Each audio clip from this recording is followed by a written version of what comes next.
আসসালামু আলাইকুম প্রিয় ভিউয়ার্স, আমি আজকে আপনাদের সাথে শেয়ার করব খুবই মজাদার একটি রেসিপি। আর রেসিপিটি হচ্ছে নারকেল দুধে দেশি হাঁসের মাংস ভুনা। আর এই হাঁসের মাংস ভুনাটা খেতে কিন্তু অসম্ভব মজা হয়েছে। আপনারা যদি আমার পুরো ভিডিওটি দেখেন তাহলে বুঝতে পারবেন কত সহজে এত মজাদার হাঁসের মাংস রান্না করা যায়। তো আপনারা আমার পুরো ভিডিওটি দেখবেন, বা যদি ভালো লাগে আমার চ্যানেলটি সাবস্ক্রাইব করবেন, আর সাবস্ক্রাইব করার পর পাশে থাকা বেল আইকনটি ক্লিক করে রাখবেন, যাতে আমি এমন মজাদার রেসিপি দিলে আপনাদের কাছে নোটিফিকেশন চলে যায়। আর আমার রেসিপিটি যদি ভালো লাগে আপনাদের পরিবার ও বন্ধুদের সাথে শেয়ার করতে পারেন। তো আমি এই হাঁসের মাংস রান্না করতে কচি দেখে দুটো হাঁস নিয়েছি। আর আমি দেশি হাঁস নিয়েছি, যে দেখুন এইগুলো দেশি হাঁস, আমি বুড়ো হাঁসগুলো নেইনি, কিন্তু আমি কচি দেখে দুটো হাঁস নিয়েছি। আর আমাদের এখানে কিন্তু পা ডানা ফেলে দেয় না, এগুলো ভালোভাবে পরিষ্কার করে কেটে কুটে আমি হাঁসটা নিয়েছি, চামড়া সহ হাঁসটা নিয়েছি।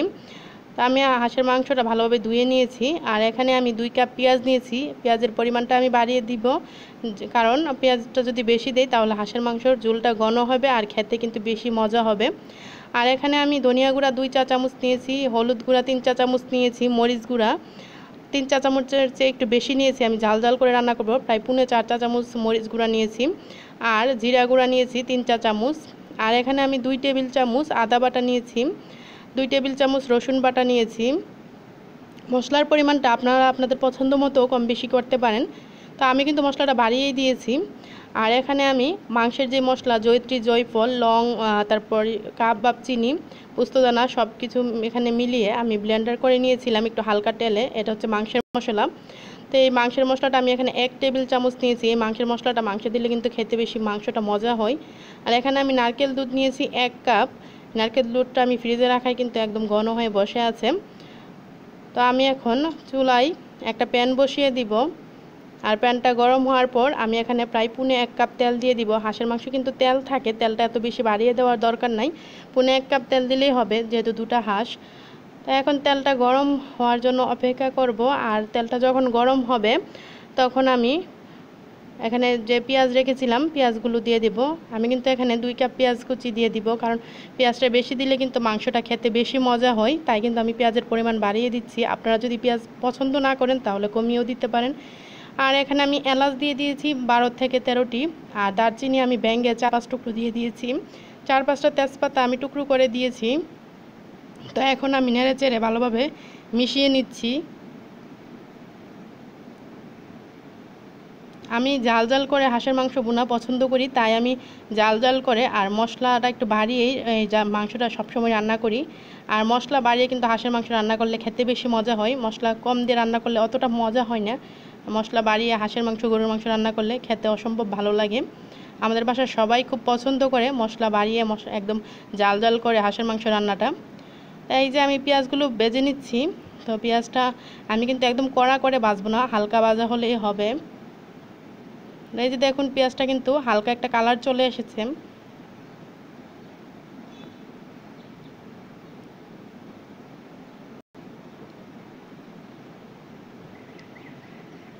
তো পেঁয়াজটা যখন হালকা একটা কালার চলে এসেছে তো আমি আদা বাটা রসুন বাটাগুলো দিয়ে দিলাম। আদা বাটা রসুন বাটা কিন্তু আমি 2 টেবিল চামচ আদা বাটা আর 2 টেবিল চামচ রসুন বাটা, 2 টেবিল চামচ আদা বাটা আর 2 টেবিল চামচ রসুন বাটা আমি দিয়ে দিব। এই যে দিয়ে দিলাম।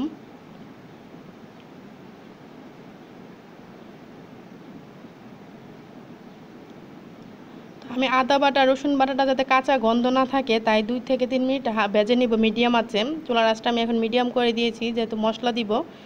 আমি মিডিয়াম আঁচে 2 থেকে 3 মিনিট ভেজে নিচ্ছি। এই যে দেখুন ভাজা হয়ে গিয়েছে, আদা বাটা রসুন বাটার কাঁচা গন্ধটা চলে গিয়েছে। এখন আমি হলুদ গুঁড়া, মরিচ গুঁড়া, ধনিয়া গুঁড়া আর জিরা গুঁড়াটা দিয়ে দিলাম। আপনারা চাইলে জিরা গুঁড়াটা পরেও দিতে পারেন, কিন্তু আমি সবগুলো মশলা একসাথেই দিয়ে দিয়েছি। আর আমি এখানে অল্প পানি দিয়ে দিচ্ছি যাতে মশলাটা পুড়ে না যায়। আর পানিটা দিলে মশলার কালারটাও ঠিক থাকে, মশলাটা বুনতে সুবিধা হয়। তো এখন আমি মশলাটা কষিয়ে নিব।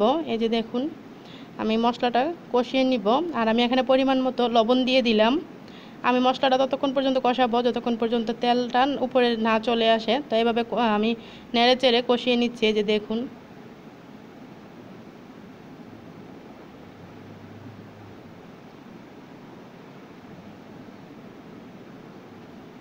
তো এই যে দেখুন তেল কিন্তু উপরে চলে এসেছে, মশলা কষানো হয়ে গিয়েছে। প্রায় 10 থেকে 12 মিনিট আমি মিডিয়াম আঁচে মশলাটা কষিয়ে নিয়েছি। পেঁয়াজ আর সবগুলো মশলা কিন্তু সুন্দরভাবে বোনা হয়ে গিয়েছে। তো এখন আমি মাংসগুলো দিয়ে দিব, হাঁসের মাংসগুলো সবগুলো দিয়ে দিব।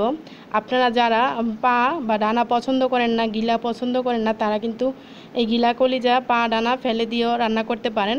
তো আমার এই জিনিসটা যদি আপনাদের কাছে না ভালো লাগে স্কিপ করতে পারেন। আর আমাদের বাসায় সবাই পা ডানা এগুলো খায়, সবাই বলতে সবাই খায় না, 2-1 জন খায়।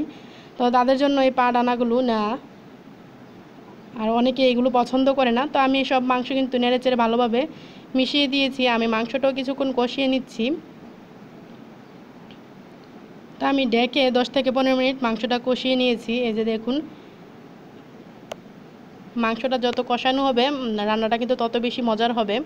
তা আমি এখন মাংসের যে মশলা রেখেছি এই মশলাটা দিয়ে দিলাম। এখানে কিন্তু 1 টেবিল চামচ মাংসের মশলা কিন্তু 1 টেবিল চামচই একদম ঠিক আছে, এর চেয়ে বেশি দিতে যাবেন না। তো এইভাবে কষাতে কষাতে দেখুন এই যে সাইড দিয়ে একটু তেল চলে এসেছে। তো আমার মাংস কষানো কিন্তু প্রায় হয়ে গিয়েছে, ধোয়ার জন্য বোঝা যাচ্ছে না। তো এখন আমি এখানে নারকেল দুধটা দিয়ে দিব। আমি এখানে পুরো 1 কাপ নারকেল দুধ দিয়েছি। আপনারা যদি নারকেল দুধ দিয়ে না রান্না করেন তাহলে এখানে পানি এড করে দিলেই হবে। তো এখন আমি নেড়েচেড়ে ভালোভাবে মিশিয়ে দিচ্ছি। আর এই যে দেখুন আমি ভালোভাবে মিশিয়ে দিয়েছি। আর এটা যেহেতু কচি হাঁস, আমি কিন্তু এটায় পানি বেশি দিব না। আমি এখানে এভাবেই রান্নাটা করব। এখন আমি চুলার আঁচটা কিন্তু মিডিয়াম লো আঁচে করে দিব, যেহেতু বলক চলে এসেছে। এই যে দেখুন বলক কিন্তু চলে এসেছে। আমি আর এতে কোনো পানি অ্যাড করব না, শুধু নারকেল দুধেই এই হাঁসটা রান্না করব। আর এটা একদম মিডিয়াম লো আঁচে রান্না করলে কিন্তু এমনিতে মাংসটা সুন্দরভাবে সিদ্ধ হয়ে যাবে, পানি দেওয়ার দরকার নাই। এমনিতে হাঁস থেকে যতটুকু পানি উঠেছে এতটুকুই চলবে। তো আমি ঢাকনা দিয়ে ঢেকে দিয়েছি। আর এই যে দেখুন সুন্দরভাবে বলক চলে এসেছে। তো আমি মিডিয়াম লো আঁচে রেখেছি চুলাটা এখন। তো এভাবে আমি অপেক্ষা করব মাংসটা সিদ্ধ হওয়া পর্যন্ত।